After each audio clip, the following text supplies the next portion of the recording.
Chelsea Football Club have got a £30 million bid accepted for Dewsbury Hall from Leicester City. However, they have to send one promising player back to them. And trust me, it's one that has got me very, very angry, because this kid, in my opinion, is good enough to be contributing to Chelsea in the near future. However, no, of course they don't want Cassidy. Of course they don't want Fofana. They want the Cobham kid. Furthermore, Isak deal's not happening, and it's because of this PSR nonsense. And I'm going to explain it to all of you why I don't like this PSR rubbish and what it's doing to football. It's been happening for years. People are pretending like it's not been happening, but it's actually been in front of our eyes, and all you have to do is branch out of the world that we call the EPL. Maybe go and look at Serie A, because it's been happening there for years. Jonathan David talks with Chelsea. Why on earth are there talks with Jonathan David? Because I am a bit frustrated with that. We've got Calafiori. Finally, we find out what his preferred club is from Fabrizio Romano, but other clubs are sitting and waiting. And Wesley Fofana, we've got some positive news. Guys, this isn't me being angry. This isn't me being venti. This is purely me telling you lot where I stand with the way the club is doing business. And for me, Chelsea need to decide what they want to be.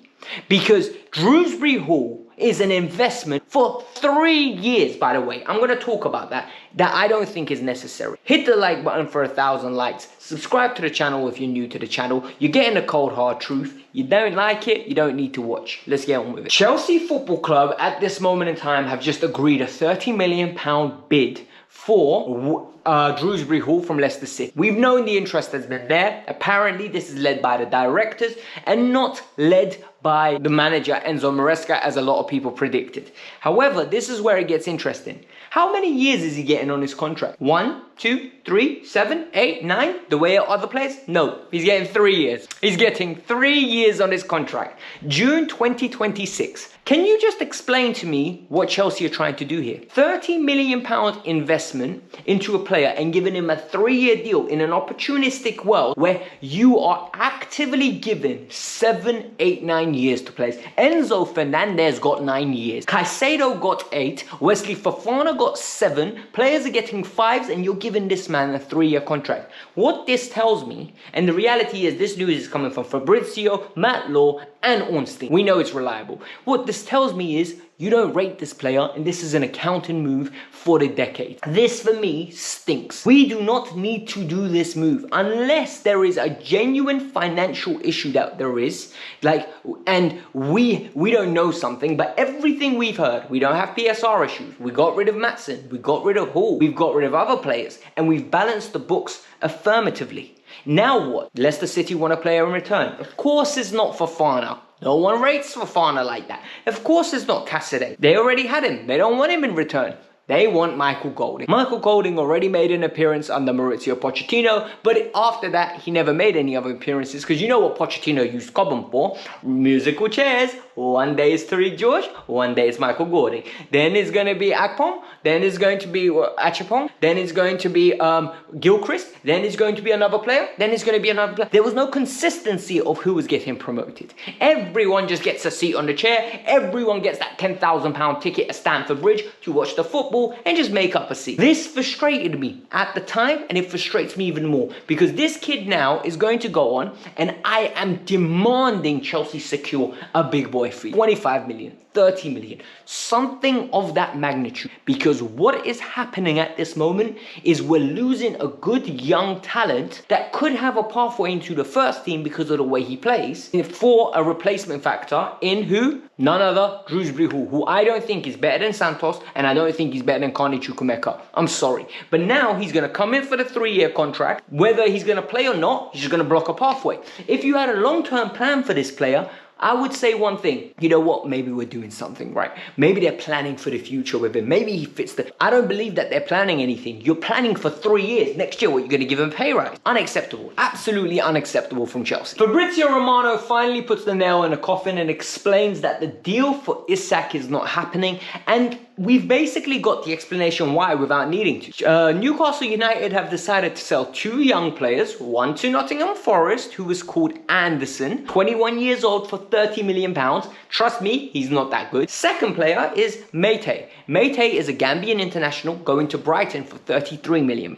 So all of a sudden, they got themselves nearly £63 million from 2 players that are very young, very raw in their talents, and all of a sudden, their PSR issues are going to disappear. Isak staying, Gordon staying, they don't need to sell. However, this is where I'm going to say, I don't blame the clubs.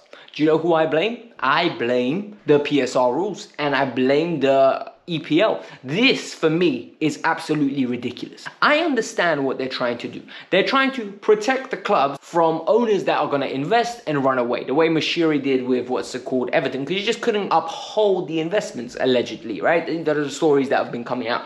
However, when you have someone taking over a big club, right? And for me, this is very interesting. Villa want to be competing with the top clubs and the big clubs for the foreseeable future. They haven't been allowed to invest heavily because they can't make losses for more than 3 years or above 105 million. And it's the same with Newcastle. They've overachieved because they have invested. However, the revenue that they're generating isn't keeping up with what they're spending. So technically, they are on a bigger platform, but if they want to stay on that platform, they need to invest. Otherwise, they're just going to drop down. You can't continuously overachieve with resources that aren't good enough to compete at that level. What happened to Newcastle? They invested, they got knocked out of the Champions League, they got that 55 million for being in the group stages. However, that money wasn't enough now, and look what had to happen. They were either going to sell Gordon, Isak, or luckily for them, they found some youngsters to sell. These rules are broken. They need adjusting, and I don't care what anyone says. If you buy a new club, you should have the right to invest into this club. You should have the right to want your team to be better.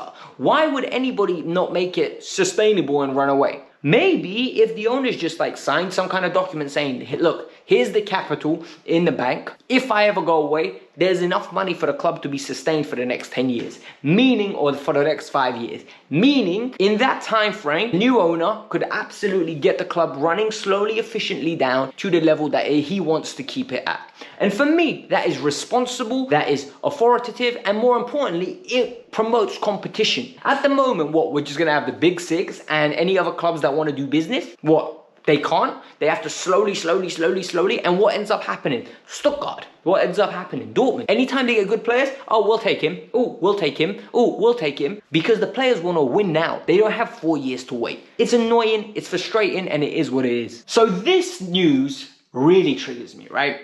And I know I've got a lot of people from Canada that watch my videos, and a lot of them are going to say, Alex, he's one of our better players. After Davey, he is one of our better players, right? Please do not be mean to him. Jonathan David is a very interesting player, right? And I'm going to tell you that now. Jonathan David has done very well in Liga. However, he has not pulled up trees to the level where we need to go and spend money on him.